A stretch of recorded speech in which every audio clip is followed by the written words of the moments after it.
ராஜா முகமது பிரியாணி சீரக சம்பா பிரியாணி. ராஜா பிரியாணி சீரக சம்பா பிரியாணி. அடுப்பை முதலில் பத்த வைக்க வேண்டும்.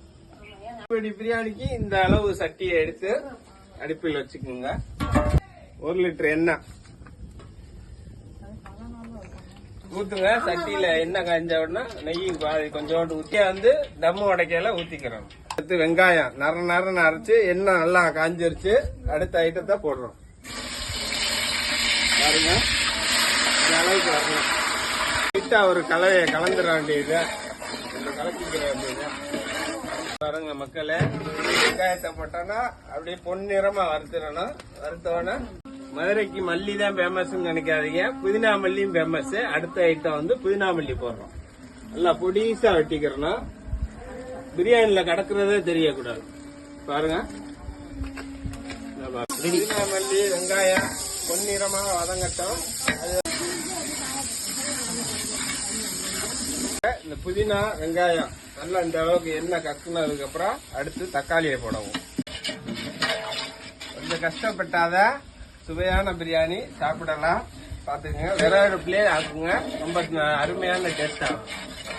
அருமையான ரெட் கலர் தக்காளியை போட்டு விடும். இங்க பாருங்க, எண்ணெய் கக்கினோட தக்காளியை போட்டுரும். தக்காளியை நைஸா வெட்டினீங்கன்னா உங்களுக்கு வேகமா வெந்துடும். கனமா வெட்டினீங்கன்னா வேகாது. நல்லா நைஸா லேஸ் மாதிரி வெட்டிடணும். நல்லா பாதி அடுத்த ஐட்டத்தை போடவும். நல்லா தக்காளி வதங்கிருச்சு. என்ன இந்த அளவு கட்டினவுடன் அடுத்த இஞ்சி பூண்டு பேஸ்டா போடணும்.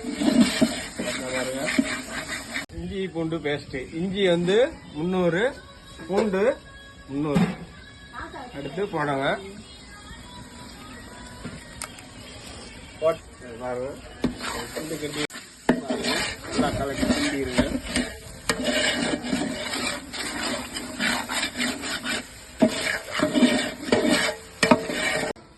இந்த சிக்கன் அருமையான சிக்கன் போட போறோம். இப்ப நம்ம சிக்கன் பிரியாணி செய்யறோம். இதே மசாலாவுக்கு நீங்க மட்டன் போடுறா இருந்தா மட்டன் பிரியாணி ஆயிடும். அளவுக்கு இருக்கணும். சிக்கன் பீஸ் 50 கிராம் இருக்கணும் ஒரு பீஸ். ரொம்ப சின்னதா போட்டீங்கன்னா கரைஞ்சிரும். பாத்துக்கங்க, இந்த அளவு போடுங்க.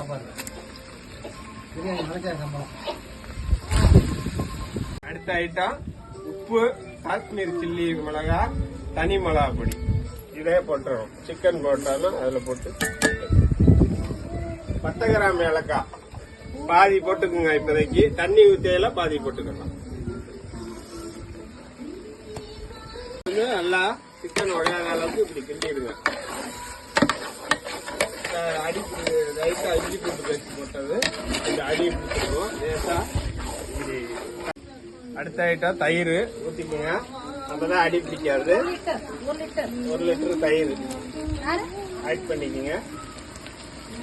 பாருங்க மக்களே, தயிரை ஊத்தினோன்னா இந்த மாதிரி கிரேவி மாதிரி வந்துடும். பாருங்க, இந்த கிரேவி மாதிரி வரையிலேயே சிக்கன் வந்துடும். 2 நிமிஷத்துல சிக்கன் வந்துடும்.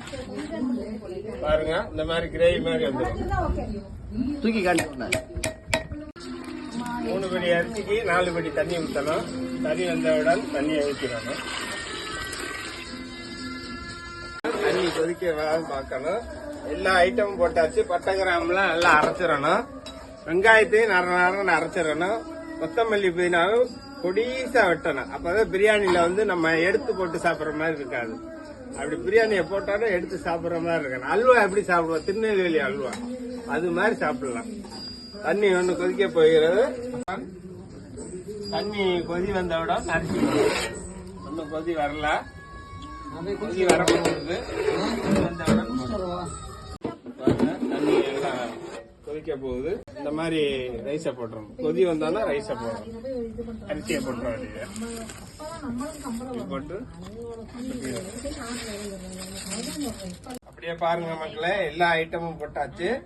பாருங்க, அப்படியே அரிசியும் தண்ணியும் ஒன்னா அப்படியே இந்த மட்டத்துக்கு வர்ற மாதிரி. இங்க பாருங்க, இந்த லெவலுக்கு வர்ற மாதிரி கொஞ்சம் தண்ணி வத்தினா தம்மா போட்டுற வேண்டியது. பாருங்க, அரிசி பூரா எல்லா இடத்துலயும் கிண்டி விட்டுருங்க.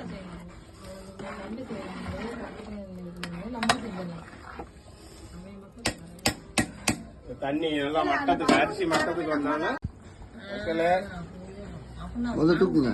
இந்த அளவுக்கு வந்தோட தம்ம போட்டுறணும்.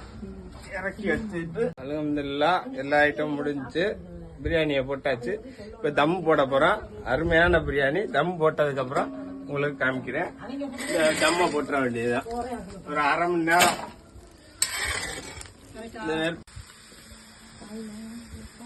பிரியாணி ரெடி. தம்ம உடைக்க போறா பாருங்க. ஒரு குட்டி பிரியாணி, சிக்கன் பிரியாணி பாருங்க. இங்க பாருங்க, தம்ம உடைக்கிறேன் பாருங்க. பாருங்க, சீரக சம்பா பிரியாணி பாருங்க. சிக்கன் பிரியாணி, சீரக சம்பா பிரியாணி.